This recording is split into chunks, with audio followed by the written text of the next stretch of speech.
ndabyanga ibintu nabivuze kenshi mwica amatwi, ibintu byo guha umwana telefone mu nsengero ahantu hose ngo kugira ngo nyine ngo aguhe umwanya ngo agatereke kukuderanja ukamuha telefone. Ibi bintu mwumve uyu mugabo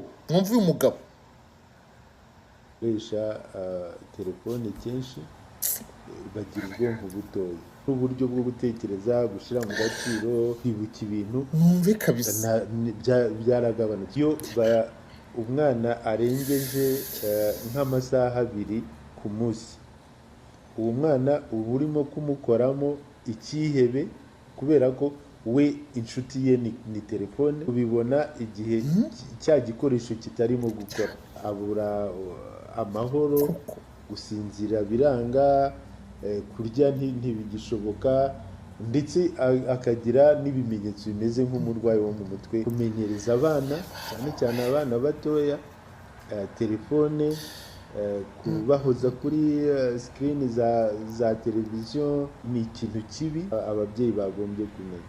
Na telefone kuyishyira hafi y'umwana mutoya, uyinambitse hafi zikamarira aje kabishwe umuntu ayimuhaye ngo ayishyire ku gutwi. Hari abantu bibwira ko ari bwo buryo bwo gukangura umwana iyo telefone